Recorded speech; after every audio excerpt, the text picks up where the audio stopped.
एक समय की बात है। एक गांव में सफेद साड़ी वाली चुड़ैल का आतंक था। चुड़ैल रात भर गांव में घूमती और गांव का जो भी आदमी उसे दिखाई देता उसे वो घायल कर देती। अरे कोई तो बचाओ, मर गया रे। एक रात हरिया अपने खेत से अपने घर लौट रहा था कि तभी अचानक उसके सामने चुड़ैल आ जाती है। अरे बाप रे, ये चुड़ैल कहाँ से आ गई? आज तो मैं गया काम से।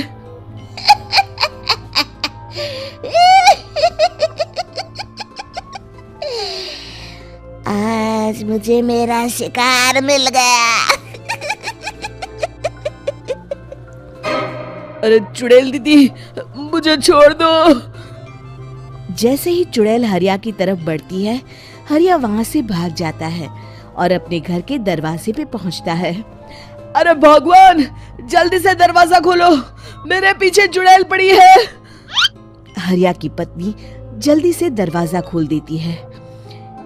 अरे आप इतना हाफ क्यों रहे हैं? अरे मेरे पीछे चुड़ैल पड़ी है, आज तो मैं बाल बाल बच गया। जल्दी से सभी दरवाजे और सभी खिड़कियों को बंद करके बत्ती बुझा दो। तभी चुड़ैल हरिया के घर के पास पहुंच जाती है। अरे वो आदमी कहाँ गायब हो गया? मैं भी देखती हूँ आखिर कब तक बचेगा। मैं अपने शिकार को इतनी आसानी से नहीं छोड़ती। इतना कहकर चुड़ैल वहां से चली जाती है। वहीं दूसरी तरफ हरिया और उसकी पत्नी दोनों अपने घर की खिड़की से ये सब देख रहे होते हैं। अरे बाप रे, ये तो बड़ी डरावनी चुड़ैल थी। अगले दिन ये बात आग की तरह पूरे गांव में फैल जाती है और धीरे धीरे लोग चुड़ैल के डर के मारे शाम होते ही अपने घरों से बाहर निकलना बंद कर देते हैं। कुछ दिनों के बाद भाई, मैंने तो इस चुड़ैल के डर के मारे रात को अपने खेतों को पानी देना बंद कर दिया है। कहीं मेरी फसल सूख गई तो मैं तो कहीं का नहीं रहूंगा। साहूकार का कर्जा कैसे चुकाऊंगा? अरे भाई, पूरे गांव वालों का यही हाल है। पता नहीं ये चुड़ैल हमारे गांव में कहां से आ गई। फिर एक दिन गांव के पास वाली नदी के किनारे एक बहुत बड़े तांत्रिक के आने की बात कुछ गांव वालों को पता चलती है। वो लोग जाके ये बात गांव के मुखिया को बताते हैं।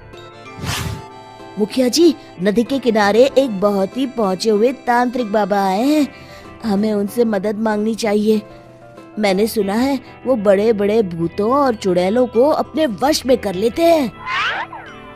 मुखिया जी सभी गांव वालों को लेकर उस तांत्रिक के पास पहुंच जाते हैं। ओम फट स्वाहा, ओम फट स्वाहा। तभी तांत्रिक अपनी बंद आंखों को खोलकर कहता है, क्या बात है? तुम सब लोग यहाँ क्यों आए हो? मुखिया जी उस तांत्रिक को सारी बात बता देते हैं।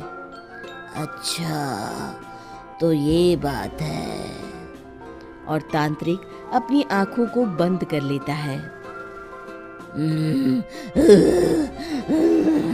मैं देख रहा हूँ तुम्हारे पूर्वजों ने बहुत पाप किए थे, जिससे ये गांव अब श्रापित हो चुका है। उसी के फल स्वरूप तुम्हारे गांव में चुड़ैल आई है। ये चुड़ैल बहुत खतरनाक है, ये किसी को नहीं छोड़ेगी। हे भगवान, मर गए रे, अब क्या होगा? तभी गांव के मुखिया जी कहते हैं, बाबा, इस चुड़ैल से हम सबको बचा लीजिए। कोई तो उपाय होगा। इसका सिर्फ एक ही उपाय है। सभी गांव वालों को बारी बारी हर दिन अपनी आधी फसल उस पहाड़ी के ऊपर बनी काली गुफा में छोड़ के आनी होगी। तभी उस चुड़ैल की भूख मिटेगी और श्राप का प्रभाव खत्म हो जाएगा और तुम सब जिंदा बच जाओगे।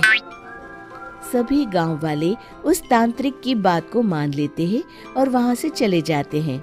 फिर अगले दिन से रोज उस गांव के लोग बारी बारी से अपनी आधी फसल उस काली गुफा के पास जाकर रखाते। कुछ दिनों बाद हरिया की बारी आती है। बाप रे, आज तो मेरी बारी है उस काली गुफा में जाने की। क्या करूं? वो तो बड़ी खतरनाक चुड़ैल है। मेरे तो हाथ पैर कांप रहे हैं। फिर हरिया डरते डरते अनाज की बोरियां अपनी बैलगाड़ी में लाद देता है। तभी हरिया की पत्नी उससे कहती है, देखो जी, संभल के जाना और किसी भी हालत में शाम होने से पहले वापस आ जाना। उस चुड़ैल का कोई भरोसा नहीं है जी। हरिया बैलगाड़ी में बैठते हुए कहता है, भगवान, मैं क्या वापस आऊंगा? लगता है अब तो मेरी खबर ही आएगी। इतना कहकर हरिया वहां से चला जाता है। रास्ते में जंगल से गुजरते हुए हरिया की बैलगाड़ी का एक चक्का बड़े गड्ढे में फंस जाता है। हे भगवान, अब ये क्या मुसीबत है? हरिया नीचे उतर के पूरी ताकत से अपनी बैलगाड़ी को गड्ढे से निकालने की कोशिश करता है। बहुत देर मेहनत करने के बाद हरिया की बैलगाड़ी उस गड्ढे से बाहर निकल जाती है। हे भगवान, अब तो शाम होने वाली है। आज तो मैं गया काम से। जैसे तैसे हरिया काली गुफा में पहुंच जाता है। अरे मर गया रे, यहाँ तो चारों तरफ डरावना माहौल है। मैंने यहाँ आने में बहुत देर कर दी, कहीं चुड़ैल नाराज ना हो जाए। हरिया अनाज की बोरियां वहां रख के जैसे ही जाने लगता है, तभी उसे किसी के आने की आवाज सुनाई देती है।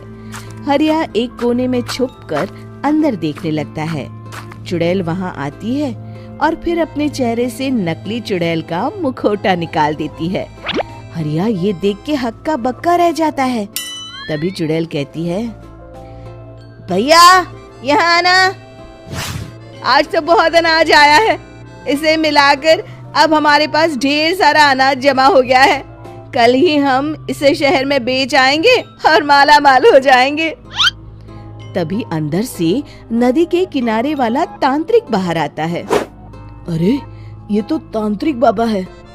हाँ, अब तो हम दोनों की जिंदगी मजे में कटेगी। गांव वालों को बेवकूफ बनाना इतना भी मुश्किल नहीं था। लोग तो तुम्हें सच में असली चुड़ैल समझते हैं। हाँ, तुमने सही कहा। अब ये गांव वाले चुड़ैल के डर से जिंदगी भर इस काली गुफा में अनाज पहुंचाते रहेंगे। अच्छा, तो ये बात है। ये दोनों पूरे गांव वालों को बेवकूफ बना रहे हैं। अभी जाकर सबको बताता हूँ। हरिया उन दोनों की पूरी बातें सुन लेता है और जल्दी से वापस गांव में आता है। गांव वालों को पूरी बात बता देता है। इससे पहले वो दोनों हमारा अनाज लेकर शहर जाए, हमें उन दोनों को पकड़ना होगा। उधर दूसरी तरफ नकली तांत्रिक और नकली चुड़ैल बनी औरत एक बड़ी गाड़ी में सारा अनाज लाद के वहां से निकलने की तैयारी कर रहे होते हैं। जल्दी करो, इससे पहले हमें कोई देख ले। हमें यहाँ से निकलना होगा। और तभी वो दोनों देखते हैं कि सामने से सभी गांव वाले अपने अपने हाथों में मशाल लेके आ रहे हैं। दोनों बुरी तरह डर जाते हैं। रुक जाओ, तुम दोनों का भांडा फूट चुका है। अरे मर गए रे, ये गांव वाले कहाँ से आ गए? तुमने क्या सोचा इतनी आसानी से यहाँ से निकल जाओगे? ये अनाज हमने अपने खून पसीने से दिन रात खेतों में मेहनत करके उगाया है। दोनों मुखिया जी के पैरों में गिर जाते हैं। हमें माफ कर दीजिए, हम दोनों एक नंबर के कामचोर हैं। बिना मेहनत किए पैसे कमाना चाहते थे। हाँ हाँ, अब हम आगे से मेहनत मजदूरी करके पैसे कमाएंगे। हमें कुछ मत करना, हमें छोड़ दीजिए। इतना कह के दोनों गांव छोड़ के भाग जाते हैं और सभी गांव वाले फिर से खुशी खुशी रहने लगते हैं। शिक्षा तभी तो कहते हैं कि किसी भी समस्या का समाधान केवल सूझबूझ से ही करना चाहिए और कभी हिम्मत नहीं हारनी चाहिए।